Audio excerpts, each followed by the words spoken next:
If you've been building your business solo and secretly wondering if you're doing it all wrong, then I want to invite you into something that might just change the game.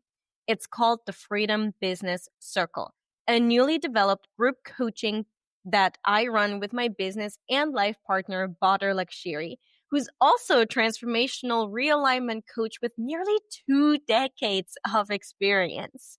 This coaching group is not another course or mastermind. It's a high impact coaching space for creators, coaches, and online business builders who are ready to grow their income and their freedom at the same time. Inside, we focus on aligned growth. No hacks, no burnout. We want to make sure that you're growing your business in a way that feels in alignment with your purpose.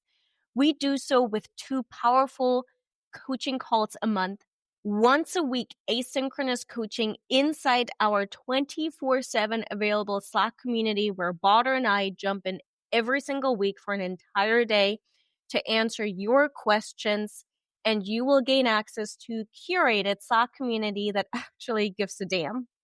See, whether you're hovering around your first few clients, have spent the last 6 months perfecting your offer or content strategy without putting anything out there, or are finally ready to hit 2 to 5K months consistently, this space gives you structure, feedback, and the community to make it happen without selling your soul or having to duct tape your business together from freebies. Because here's the thing. The Freedom Business Circle lives right in between the $20,000 a year mastermind and a free Facebook group that you've already muted. The circle is open now, and for only $97 a month for the first 10 members and $147 a month after, you can plug in immediately. I mean today, and you can cancel at any time. So head to the link in the show notes to learn more and claim your seat inside the Freedom Business Circle today. All right, let's get into the episode. Welcome to the Your Business Untethered podcast, a space for freedom seekers ready to build and scale a business that supports their wildest dreams, even while traveling the world. Hi, I'm Dina, creator of Way of the Founder, and your host. I imagine this podcast as a space where aspiring and established freedom entrepreneurs come to forge a path towards purpose, financial freedom, meaningful impact, and location independence. I'll be your guide as we defy the norm, heal old conditioning, and step into the leaders we were born to be. I myself am a firstborn, a daughter of divorcee, sister, girlfriend, professional coach, nomad, and expat of a decade plus, as well as yoga aficionado and energy healer. In my previous career, however, I worked a 9-to-5 as a professional fundraiser for American orchestras. Can you believe it? However, I needed more. I needed more freedom in my life. So 5 years ago, I called quits on resume success and claimed back the reins over my own life. What started with a one-way ticket to Vietnam and a single backpack filled to the brim has since grown into Way of the Founder, where I've helped hundreds of clients defy and steal from the past that were told to follow, redefine freedom, fulfillment, and success on their own terms, and build impact-driven businesses that let them live and work from anywhere. Join me each week for deep dives into leadership, strategy, and mindset, as well as the feeling that fuel the untethered CEO. That's you. Whether you're building your dream with a coconut flight ticket, wine glass, or coffee in hand, you are in the right place. Let's dive in. Hello, and welcome back to another episode. I am here today with Leanne, another person that I had the pleasure of meeting at the Nomad Fest here in Da Nang, and someone who talks about AI and VA. She is a serial entrepreneur, speaker, and certified AI consultant. As the co-founder of 2XU, a multi-award outsourcing company, she specializes in empowering entrepreneurs to transition from solopreneur to business owner with AI, expert executive assistants, and custom systems. I was just talking to Leanne right before we hit record. This is just so very timely for me as I am re-expanding my own team. So I'll have a bunch of questions just from personal, pre-experience, non-experience, and this is going to be just, I have a feeling it's going to be really important, very timely conversation for solopreneurs to figure out how to scale themselves, how to scale their brain, how to hold a vision that's much bigger than their own brains, because that's really I think that's when you need to hire a BA, when you're just like, this vision is just way bigger than I can carry by myself. I need someone who can act as a sounding board and who can also just catch all of the things that I throw. So, Leanne, welcome to the podcast. Very, very excited to be here. Thanks, Dina. Let's start at the beginning. What brought you here, and who have you become in the process?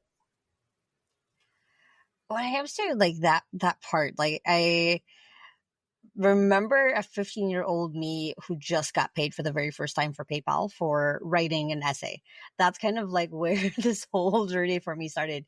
Is I was a ghostwriter for a couple of blog posts, and it was because we were in a Facebook group where it was like a comment for comment kind of blog thing, and I had my own blog. I was commenting on their blogs, and then a couple of times later, they were like, "Hey, I love the way that you write. Can you do this for me?" It's exactly what you're saying of like delegating and giving it to someone else, just because it's become bigger than the founder, basically. And that's why I started as a writer when I was 15 years old. I had no idea what I was doing. PayPal wasn't even a thing that you could send to the Philippines. That was way back in 2011. And I had to basically have it be sent to relatives in the US and then sent to me in the Philippines. That's basically how I got paid. So it was that. Remote work wasn't really even a thing.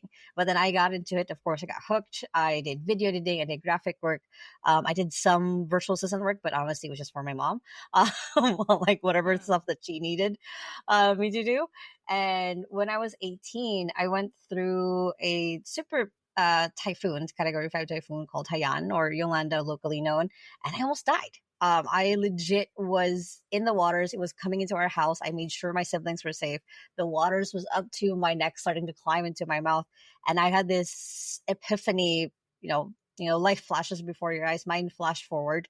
And it was this moment of like, if I continued the path I was on, and I was 18 years old, I was going to go to law school. I was going to start working abroad and send, the usual Filipino path is like we go abroad and we send money to our family so they can have a really good life and then do that, like that whole cycle. That was the path that I was on.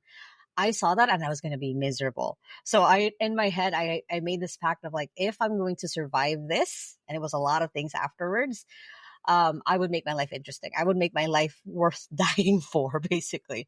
So then from there, I got my first fully remote, like before I was just doing projects, fully remote job where I was editing books, which is as a bookworm is a dream job. So I was reading books and getting paid for it. And then for that company that I joined, it was a startup. I moved here to the city that I'm at, moved out of my hometown just because it was suffering from PTSD, anxiety, all the stuff that goes through after you face a near-death experience. And I started working for this startup company, and then they got to the point where like, hey, we're starting 2 other companies. We want someone to help manage the publishing company. I was 19. I raised my hand. I was like, I want to learn how to do business. Let's do it. Then the next year became CEO and basically ran that company for the next 3 years. And then when I got to the point where, because I'm to my bones like a systems person, I systematized the business where I could just not be there for probably a year and it would still grow without me. I said like, hey, I want to start my own business from scratch. Like I want to actually experience that. And I was telling my boss at that time, and he said like, instead of you leaving the company, I'll co-found it with you. That way you'll have like all of the backup and systems. And I'm like, that sounds really smart. So he became my co-founder. And 2XU kind of basically started as this, I wanted to share the delight and beauty of working online to other people. And in my head, like, okay, how can I get Filipinos hired? Like, oh, I can get them hired by foreigners, by people outside of the Philippines. And so then they can just work kind of remotely, because versus if we focus on like a market here in the Philippines, they still have to go to an office, they still have to do this. So 2XU started as that. I was like, okay, what's the easiest kind of half step on that? Like, oh, virtual assistants, because it's kind of easy to start as a virtual assistant, and for the founder, it's easy for them to think of like, okay, this is what a virtual assistant or executive assistant is. So I kind of melded both bridges and thoughts in my head of like, oh, but this is not what we're doing. This is what we're focused on. So the last 5 years of 2XU now, very, very happy and proud of like the team that I've built. And of course, my amazing executive assistant who um, double checked to make sure that I'll be on this podcast. So that's how amazing she is. So yeah. Phenomenal. So, I mean, I just got goosebumps just listening to your story, and thank you for sharing that, right? To to have a near death experience is one thing, and then to have it this early on in life and sort of see your yet to come life flash before your eyes, clearly life changing, right? And in all of the ways, life changing, I'm sure, in the ways in which you relate to life itself, life changing in the ways in which you're grateful for life and what you have and what you're building. Oh yeah. And in your case, also life changing to your career. And I can so very much relate to that, right? My like, oh my God, like, is this going to be the rest of my life moment came a little later. It came in my 20s, but still very early on. Still around that time in our lives where I think, in our late teens, early 20s, we're willing to just let it be shabby. We're willing to just go for it and let it not be perfect, right? We're still in that experimental field where we're like, Nothing well, to I don't have lose. any responsibilities. I'm just going to figure it out, right? And that's a Yep. really cool mindset, I find, to bring to entrepreneurship, right? Yep. Yep. I So agree. I'm such a big fan of really looking at why do you do what you do? How will what you do affect your life, your family's life, the life of the people that you serve, the world? So what is your mission? How will the world positively change as a result of you having success, as a result of 2XU? Well, it goes back to that, like that flash forward moment. And it's not just me, it's so many other Filipinos who think that that's their only way of getting out basically and getting a better life is to work abroad and not see. And I grew up with that, where my dad, I would only see him once or twice a year for like 2 months at a time because he was doing that path of like working abroad, sending money to the Philippines. So my mission is to help a million Filipinos work from home. That's kind of the burning passion that I have. I want that so, so bad. Um, and getting it to that point where they have a choice. They can choose to like, be a digital nomad and work everywhere else or be at home. Like I think 50 or 60% of their EAs at 2XU are moms. They get to be there for their kids. They get to see them grow up. They get to take them to school or be like last week was like recognition, right? So there a lot of the kids were honor rolls and they're really, really proud. That's the thing I want to build. And like every single business that I will build after 2XU or with 2XU is geared towards that goal of a million Filipinos working from anywhere. Let's dive into the actual hiring process. How does 2XU support entrepreneurs? Like, talk to me about the service that you offer, how you can support a solopreneur becoming business owner. So the biggest part, and funny enough, like when I was writing my book, I had the funny idea of like calling it outsourcing for control freaks. Is because when you're a founder, you of course you want to control everything because it reflects back on you. You want to make sure you send the right email, you send it to the right person, you do every single thing because you want to make sure that it's done correctly, because that's kind of how we, one, cope, and two, how we make sure that things get done right. So the first step is, even before we get to the part where we're hiring someone, is I kind of have to teach that a little bit to people. It's like, you just because you can do this one thing perfectly doesn't mean someone else can do it even better than you. So it's learning, okay, how can we get you to just show up? How can we get you to just show up for the things that give you joy in the business, that why you started in the first place? So for example, for me, it's content and sales calls. And it's funny to say, because for me, I love one of the reasons why I nerd out on 2XU is I want to find out how other businesses work.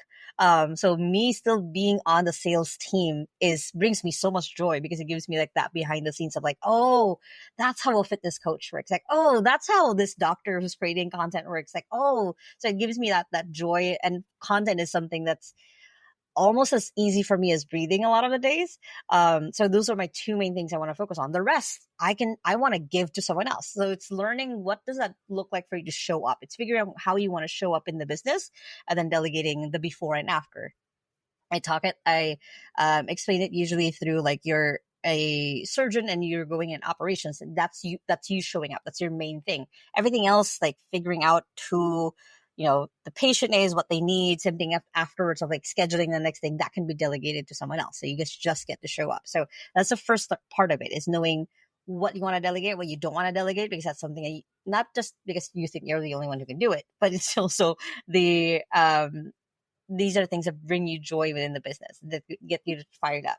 And then you get to the point where, okay, now you have a list. First thing is, don't expect your assistant to be a unicorn. They're not supposed to do everything in your business just because you can. You're supposed to have your assistant focus on at least just 3 main things in your business, not all of it. So my assistant is a really good example where she's focused on client, my content, and basically kind of everything else around those 2 main things. So she works really closely with our client success manager, just because she sees me on sales calls. I'll have notes for her on the sales calls that she can pass on to our client success managers. She also works with on my content. So she works with our social media team. So she's kind of the, little second brain for me. And it's the same thing that you talked about, like someone to brainstorm, someone to give ideas to, someone to not just talking to avoid, or some people are just using ChatGPT now, to like, hey, I want to build my business in this way. And then we get to the point where we're actually now on the hiring process. Like once that's clear, what you want your assistant to do, all the details that go into that, then it's figuring out, looking at people's resumes, which is the tiring part. Like we receive, I think per client that we've had, within like 2 weeks, we receive 100 to 200 resumes. And that's a lot to go through. And that's us posting on sites where it's only possible for like Philippine corporations. That's us posting on my LinkedIn, which is a ton of people who usually apply through there. And then it's filtering people, because we'll have people who apply all the way from London or from a different country. Like, no, we're only hiring from the Philippines. And then it's hiring for the skills that they need. And then they go through a handshake call, which, our people call them up on phone, like on their mobile phone, like, hey, wanted to check in. I know you applied for 2XU. These are what to expect. And then they basically quick filter them, like who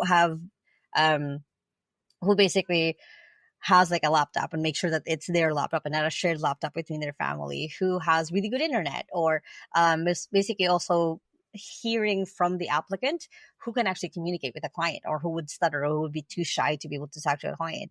And then they go through a skills test, which could be 1 or 3 different skill sets they go through depending on what they're applying for.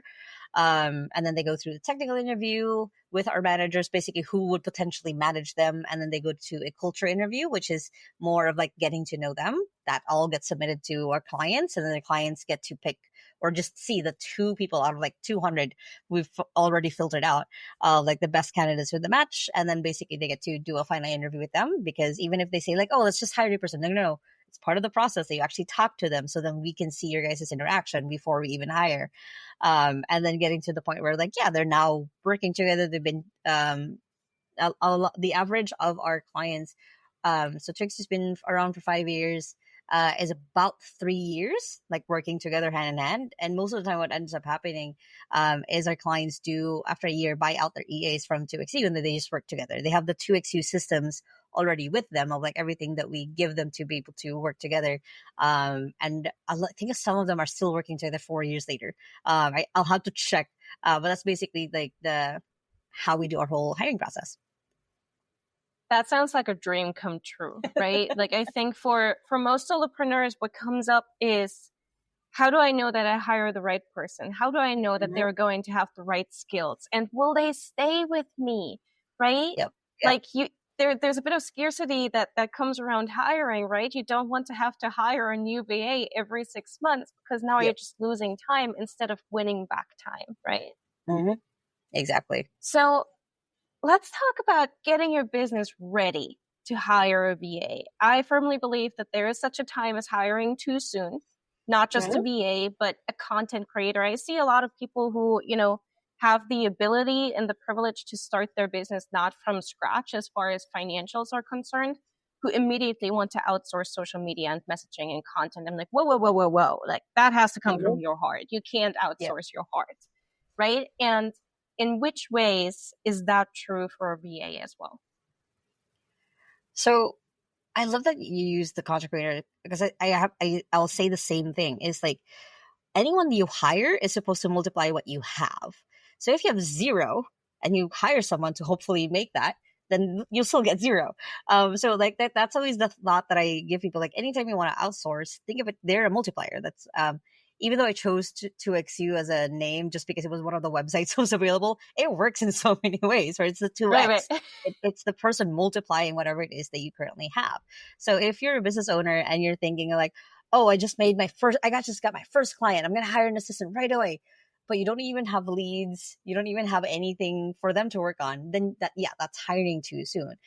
I believe that the good kind of middle ground of like, okay, now I think I probably need an assistant is one, you have enough recurring tasks because that's the first thing that an assistant can take away from you. And two is you see your pipeline, there's people coming in. Because like I said, you can't just hire someone, expect them to multiply everything, but then, 6 months later, you're frustrated, like, oh, I'm not getting any leads. But like, where were you when you could when you started having an assistant? Like, did you have leads coming in? You're not supposed to be a magic bullet for you. They're supposed to multiply what you already have. So that's kind of the good thing is like, do I have enough that someone else can do this 20 to 40 hours a week working with me? Or is it just like, I just need someone project based? So then just hire someone project based and not probably long term. So yeah. Yeah. Just digesting that. Yeah. So let's talk about some more mistakes. I think honestly, hiring VA, that's typically the first hire for a lot of business owners, right? So Yes. a lot of business owners at that point don't have a lot of interviewing experiences, don't have a lot of onboarding experiences, probably are hiring a VA so that they can set up the systems needed to hire more people, right? So I imagine there is a bit of anxiety that comes with taking this step. What do you see as being some of the biggest mistakes that people make when hiring a VA / when onboarding a VA? And how can we sort of circumvent that? How can we make sure that we're setting ourselves, our business, and also the VA up for not just success, but also joy? Let's not forget, we want to have fun building our businesses. True. And once you have like the right assistant, it's not probably, the first mistake I already said is like, don't expect your assistant to be a unicorn. Second is don't expect them to get it right away. Like I think for me and my assistant, it took us like 6 months to actually fully get into flow, because even if you hire someone with like 10 years experience as an assistant, right? They're still learning how your business works and how it differs from all of our other clients. So there has to be, you have to give you and the assistant grace to get to know each other, to get into flow, to get to the point where they can be the ones following up with you because they know that you probably got sucked into a project or something. It's giving yourself time to get to know that person. The other one on the you said on kind of a little that scarcity of like longevity, they might leave. Like my very first assistant when I got 2XU started left because she wanted to start her own business, and I supported that because it's always nicer to have rich friends. But you also have to build the systems within yourself then of like that's why like for 2XU, our first thing that we focus on is like, what are the tasks? And okay, let's systematize that. So then whether you or your assistant goes on vacation, gets sick, takes a break, life happens, things can keep running. So then that's kind of the big thing that people forget is like, it's so boring to say out loud. And I wish there was some other word other than saying build your standard operating procedures. Basically build like your recipe book for how your business works. So then it's not stuck in your head and it's not stuck in your assistant's head. And as life happens, you can keep kind of going. Like if the goal especially is like longevity, is growth, you need those systems to be able to kind of build out the business again, also without you. Like the thing that I bragged about is like, I think the whole time that I was in Da Nang for 2 weeks, I think I opened my laptop like 3 times and I only work about an average like 10 hours. And that was because everything is systematized within the business, that if something breaks, if something happens, they know how to fix it. They know how to do it themselves. My team is incredible and amazing and fantastic. And they know how to do it because we have the systems in place. And I guess the other thing is like, let yourself develop a relationship with the assistant. Like I talk about all the time, just ask them how they are. Like I know my assistant's mom's birthday, her dad's birthday. I know the dog's name. I probably should add when the dog's birthday is. But like I know little details about her because then I can ask that about her.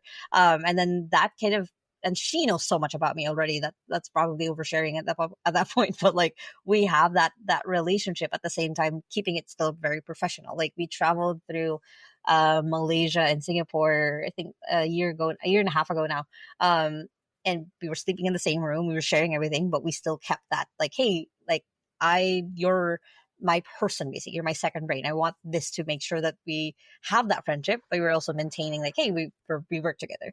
So it's a give and take on that end of building that relationship. So I guess those are my top four things. I think I forget how many things I've said now, but yeah. Yeah, amazing, amazing. So I want to actually dig a little deeper into that, right? You talk about building a good relationship with your VA, and you talk about systematizing your business. Two Mhm. really big words. Again, probably two words that business owners who are newly hiring have to grow into. So what Mhm. are the systems that, in your experience, should be built out as a priority? It's not really a priority because it will really depend on the business. But the priority should be anything that's recurring. That should instantly be like your templates, email templates, your assets, and then of course like how you manage your email. I usually like dive into that first because it's the easiest. Plus, it gets you into the rhythm of like, oh, this is what my documentation can look like. Oh, I need a Google Drive folder for all of my files. Or I want to store all this in Notion. So when you start with the recurring tasks, because they're kind of in a flow, it's easy for you to understand it and get into it and see like, oh, now that I've put this into something written, my assistant can just take over it. I don't have to think about it and I know that it'll show up the same way every time because the documentation works. So I think that's the not really priority, but the easiest because the goal is to have the least resistance going into it because it is a little bit boring and it is a little bit tiring. But uh, funny thing is you can also delegate building the system. You can literally just record yourself doing the task, give it to your assistant to document. You check it, you give them corrections if there are, and then that's that. So it's getting yourself over the barrier of like, oh, I have to do this too. I get to do this. Moving over to the communications and leadership side of things, right? Lots of nomads, a lot of traveling people, lots of expats are listening to the podcast. You and I love traveling. You just told me you'll be spending some time over in Vietnam soon. Mm-hmm. I don't know the last time I actually had an address with, a registered lease and stuff like that, like things that normal adults do.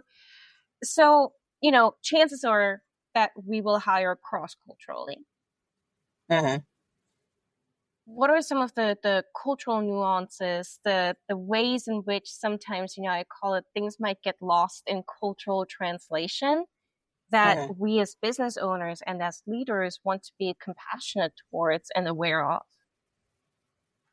Is it just for like hiring Filipinos or in general as well? Well, I know you work specifically with and for Filipinos, so please specifically, yeah. But if you have experience from, the rest of the world and how we all function and lead ourselves, please throw that in. Well, honestly, funny enough, one of the major things you have to consider always um, is a little bit of family dynamics and religion. Like I've seen so many matches that we've done where everything else on paper seems perfect for like the client and the EA to match and work together, but they clash it on either how their family dynamics worked or how their religion is. Like we have like even in the Philippines is mostly like Roman Catholic. We still have like different religions all around, and when we're hiring, we're very conscious about that, especially for our clients who are more centric towards like one religion or the other. That's one of the things we always look out for. Um, the next is also like I said, kind of one of the things that we do when we're onboarding a new client is we ask them like 60 questions, like basically kind of on a podcast interview where we ask them like what their values are, what are things that are important on their calendar. So we get to know them. So then, and we show that to the assistant. So then the assistant kind of gets that background already with the client. But we also do the same thing with the client. It's like the culture interview is for them to understand a little bit better what motivates this person. Because like culturally, there will be things that will be lost in translation, but it'll be as long as the values are kind of aligned. It doesn't have to perfectly be aligned. So as the values are aligned, as long as um, the assistant understands the goal, then it's easier to get anywhere. Like no matter what differences there are, it'll be easier once those two make sense. Of like we know what we're doing and we know how we want to do it. Let's do it together. And it makes it an easier transition. Beautiful. I love that. So I'm going to ask a question, a little tongue in cheek here. AI Uh, is rising. We can all build our personalized chat GPT bots. Do we still need human VAs? mhm. So the quickest answer is yes, but you need a human being who knows how to use AI. And I say this all the time where as an entrepreneur, you probably shouldn't be the one doing or working with AI. You're supposed to be hiring someone who's then taking care of AI and building that or maintaining that for you. If you want to be the one doing the build, which I love doing the build, I hate the maintain part. Then I have my assistant or the rest of my team take care of it. More and more, I see it so in a lot of hiring, and we actually just like 2 days ago, we set it on our hiring filter that we only will hire people who are comfortable using ChatGPT. It that AI as a skill or prompt engineering in this case as well is going to be an important thing to be able to learn how to be able to do. So yes, you need a human assistant still, but to run your AI assistants. So, can we dive a little more into how AI is changing the world of online business and specifically, the team dynamics? I know you talk a lot about utilizing AI to, I guess, outsource yet another brain in your business. So the main way that it is going to be changing it is one, for people who don't have English as a second language, life is a little bit easier with AI because then they can have the AI translating for them or making sure that the document or the email they're about to send is clear and clean, basically, of any errors. It also makes their lives easier for the founder as well, so entrepreneur. Like, let's say we have clients where English is also not their first language, is second or third language. So then it erases a little bit of the language barrier, for one, and then the other is, and people are so scared of being like quote unquote replaced by AI, but AI is not really replacing jobs; it's replacing tasks, and that's the reality of it. It's like us, like for example, for social media VA, like you have to go ahead and create the strategy, you go ahead and create the content, you go ahead and test the content, you look at the statistics again, and then you start all over again. Not to mention like the engagement part, the everything else that goes into that. Those are different parts that are automated by AI. That then it makes it looks like hey, these 6 different AI agents are now just the one social media manager. That's kind of how it is replacing things. So if you are not the person who is learning how to use that or even understand it in a little bit of sense, so then you can at least tweak it if someone just gave you an automation system, and you're not now just maintaining it. That's where a lot of people legitimately can get scared of like losing what it is that they do, especially if something that they love to do, because like AI is very much similar to the internet, where it's not a trend, it's not a fad, it's not the hot thing, it's the thing that's now going to change how we do everything else in business and life and education and health and like a lot of the ways that's already affected everything else. So that's kind of how I see this. You need to be the person who knows how to use AI before AI uses you. I love that. Be be the thing that uses AI before AI uses you. Amazing. So I want to take the name of your company. I know you just said like, oh, that was just a domain that was available, but also it works. I want to take that just super literally, right? At Mm-hmm. the conference, you talked about how, and you just mentioned it just now, right? You were able to spend maybe 10 hours total across the span of 2 weeks Mm-hmm. looking at your laptop, and business went on. And in fact, business probably not only sustained itself, but also grew during Mm-hmm. that time. And oftentimes, when I work with my clients who are ready to scale beyond one on one offers, the first thing that I get from them is, oh my gosh, this is so overwhelming. Now I have to work even more. And the Mm-hmm. message that I continuously try to drive home is that no, no, no, actually, scaling is meant to cost you less of your time whilst Yeah. making more money, whilst serving more people, whilst growing your impact through your business on the world. Mm-hmm. So, how do you manage to use systems, to use AI, to use your team to double your brain capacity, triple your brain capacity to really just clone yourself while maintaining this beautiful, hey, like I'm this unique brand. And yes, I still have the connection between my brand, myself, my message, and my clients. How do you do that? First of all, I love that you say that to them, where scaling is supposed to take you out of it, like that. It's because scaling is such a scary word, and for years and years and years, like whenever I would tell people, like, "Oh, you want to scale yourself?" You're like, maybe. Like, it does it mean that I have to do more hours? Does it mean more responsibilities? So I love that you reframe that for people as well. Or the reality is, then you get to do the fun part of like actually having a business, where you're not anymore just doing it on your own. You get to build a team and systems, and now with AI around it. So like the thought about the process of that. So I'll walk you through a little bit of like an example. So I said earlier that one of my very first assistants that I had, which she sadly had to leave, she wanted to start her own business to with her family, basically. So it felt like that was 2022. It felt like I had to start from scratch a little bit, because she left, and then for me, because I am the way that I am, it was so hard for me to pick or find the next assistant, that by the time that she completely left, she wouldn't be able to train the next assistant already. I think it was like a 2 month gap between her and my current amazing assistant. So for me, I had to go through that same process that all I teach all of our clients to do, which is document what you do, start delegating what you shouldn't be able to do, and then I had to relearn a little bit of that with my current assistant, and go through that process of like, okay, this is what happened. If this happens, you do this. If this breaks, you can fix it with this. So then it's having to walk that person through. And the main goal is, like, a lot of people think of like, oh, that's so tiring, that's so time consuming. But honestly, once you do it once and it's documented, then that hopefully that never has to pop up where you have to do it ever again.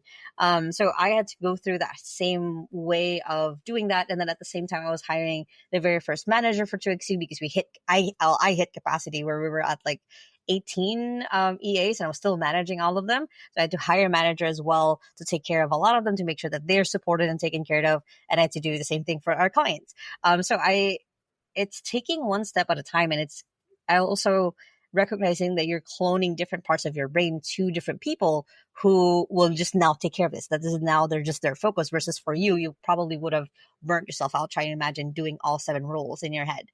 So you're slowly doing that. You don't have to do it all at once, but it's also identifying, okay, now this role is whole enough that I can hire, a client success manager. I can hire someone to do fully your social media rather than just me doing all of it. So it's breaking apart, and again, not rushing into it. That's kind of the main thing. These people say like, oh, I'll hire a whole team next week. I'm like, no. Do it one at a time, so you can focus with that person, build the systems, have them set, and then move on to the next person. And then still fully supporting that. Because that's how you burn yourself out and burn other people out when you do that. And that's how you also burn yourself into, not to the point where you're like, I'll never hire anyone again, which does also happen. So it's just taking it one step at a time, one bite at a time. And like I said, creating the systems as you go, building the car as you drive it also, basically. Mm-hmm.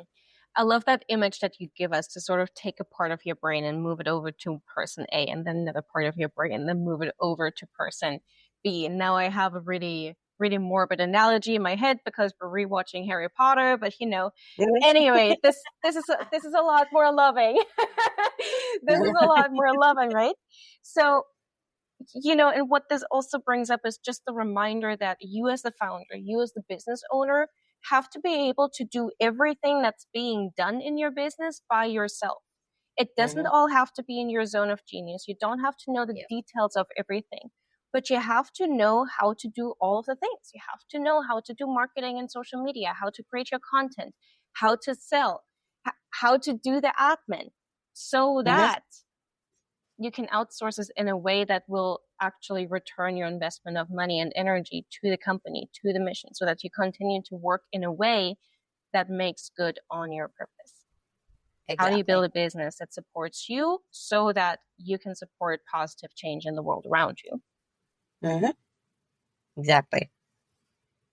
But you just wrote a whole book. Tell us all about your book. What can we learn from the book? Why should we go and read it?